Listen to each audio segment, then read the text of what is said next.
Good morning. आइए अब हम पढ़ते हैं अक्टूबर के बाद क्या बदला, अर्थात जो क्रांति हुई थी तो अक्टूबर की घटना के बाद क्या परिवर्तन हुए। तो बोल्शेविक निजी संपत्ति की व्यवस्था के पूरी तरह खिलाफ थे। ज़्यादातर उद्योगों और बैंकों का नवंबर 1917 में राष्ट्रीयकरण किया जा चुका था। इसका मतलब यह है कि जो क्रांति हुई उसका प्रभाव हुआ और जो बैंक थे उन बैंकों का राष्ट्रीयकरण कर दिया गया, अर्थात सभी के लिए इनकी स्थापना की गई। उनका स्वामित्व और प्रबंधन सरकार के नियंत्रण में आ चुका था, अर्थात जो बैंक थे उनका संचालन अब सरकार कर रही थी और निजी जो पूंजीपति थे उनके हाथ से इनको ले लिया गया था। जमीन को सामाजिक संपत्ति घोषित कर दिया गया। किसानों को सामंतों की जमीन पर कब्जा करने की खुली छूट दे दी गई, अर्थात जो सामंत जो जमीन पर अधिकार रखते थे वो जमीन अब किसानों की है, इसकी छूट दे दी गई कि वो उन पर अधिकार कर ले। शहरों में बोल्शेविकों ने मकान मालिकों के लिए पर्याप्त हिस्सा छोड़कर उनके बड़े मकानों के छोटे छोटे हिस्से कर दिए ताकि बेघरबार या ज़रूरतमंद लोगों को भी रहने की जगह दी जा सके।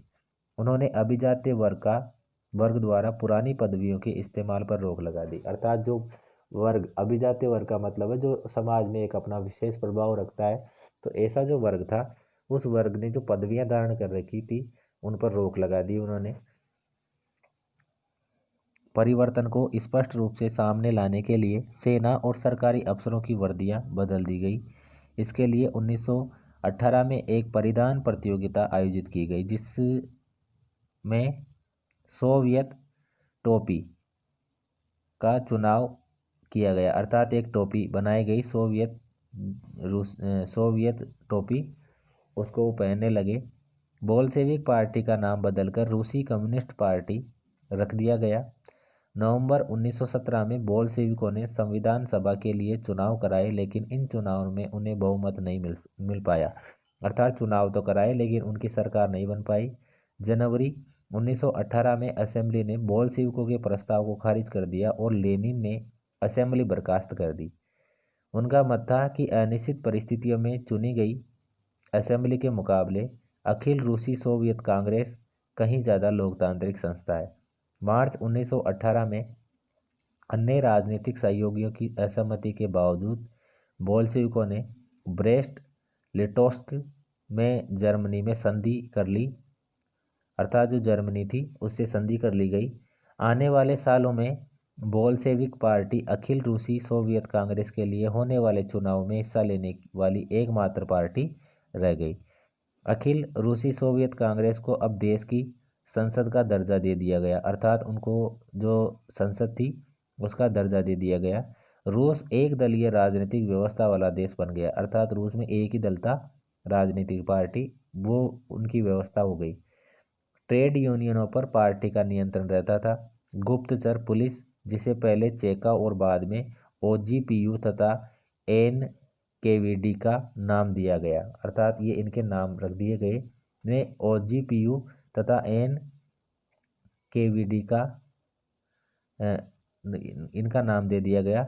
बोल्शेविकों की आलोचना करने वालों को दंडित करती थी, अर्थात एक गुप्तचर विभाग बना दिया गया, पुलिस बना दी गई जो इनका विरोध करने पर उन्हें दंड देती थी। बहुत सारे युवा लेखक कलाकार भी पार्टी की तरफ आकर्षित हुए क्योंकि वह समाजवाद और परिवर्तन के प्रति समर्पित थी। अक्टूबर 1917 के बाद ऐसे कलाकारों और लेखकों ने सत्ता और वास्तुशिल्प के क्षेत्र में नए प्रयोग शुरू कर दिए, लेकिन पार्टी द्वारा थोपी गई सेंसरशिप के कारण बहुत से लोगों का पार्टी से मोह भी भंग होने लगा, अर्थात कुछ लोग थे जो इसके विरोध में भी आए।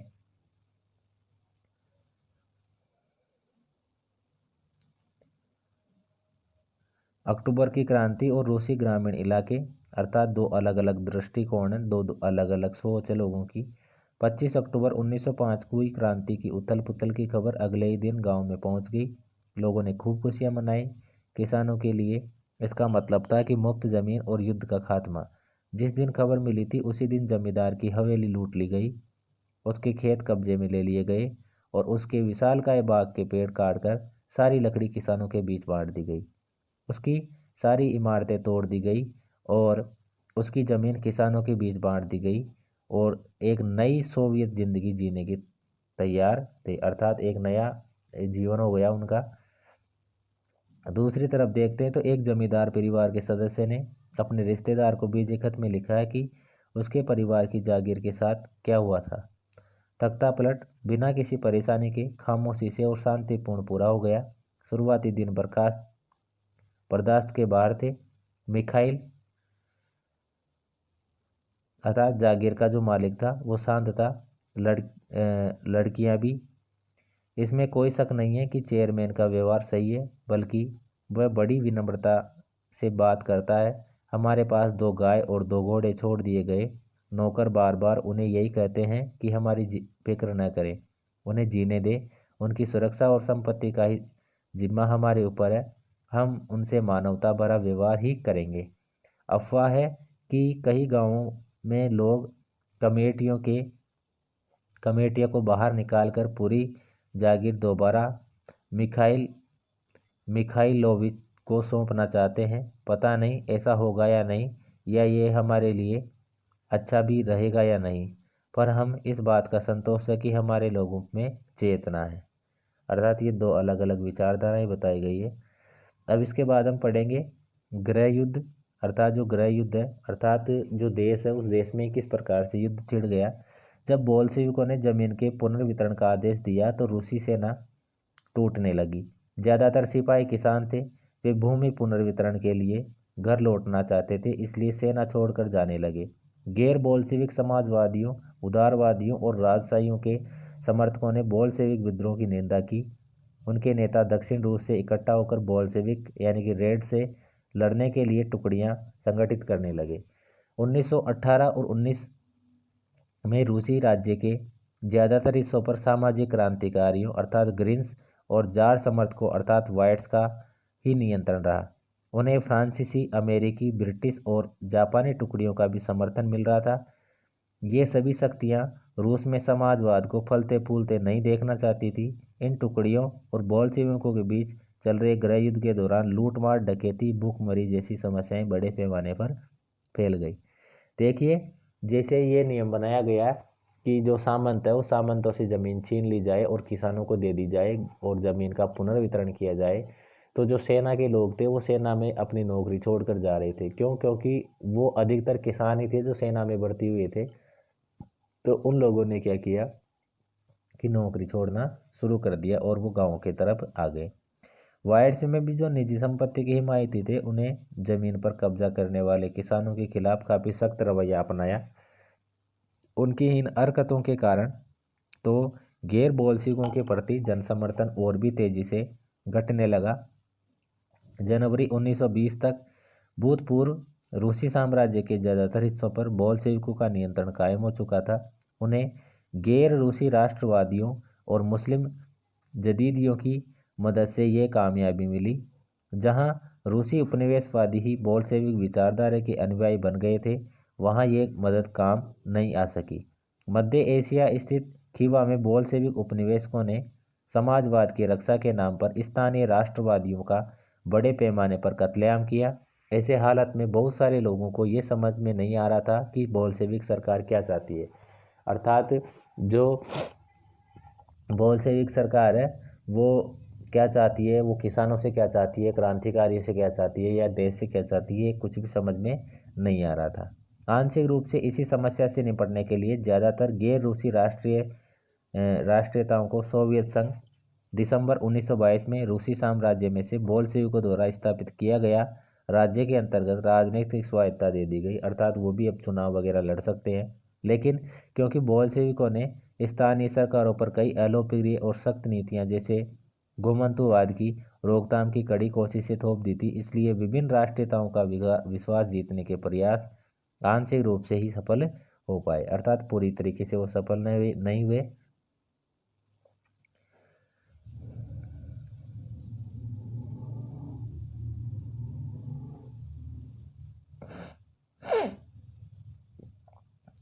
इसके बाद देखिए कि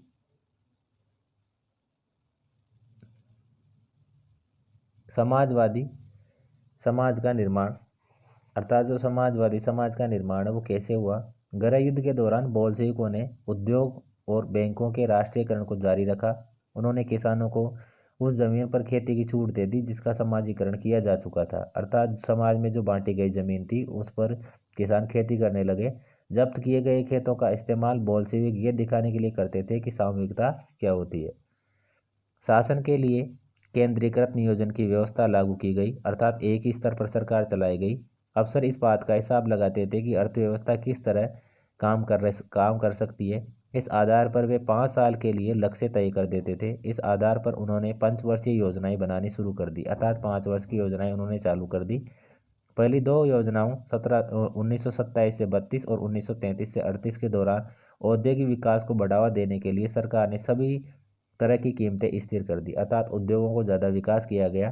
केंद्रीकृत नियोजन से आर्थिक विकास को काफ़ी गति मिली, औद्योगिक उत्पादन बढ़ने लगा। 1929 से 1933 के बीच तेल, कोयले और स्टील के उत्पादन में 100% वृद्धि हुई। नए नए औद्योगिक शहर अस्तित्व में आए, अर्थात अब धीरे धीरे विकास होने लगा। मगर तेज निर्माण कार्यों के दबाव में कार्य स्थितियाँ खराब होने लगी। मैग्नी टोगोर्स्क शहर में एक स्टील संयंत्र का निर्माण कार्य 3 साल के भीतर पूरा कर लिया गया। इस दौरान मजदूरों को बड़ी सख्त जिंदगी गुजारनी पड़ी, जिसका नतीजा ये हुआ कि पहले ही साल में 550 बार काम रुका।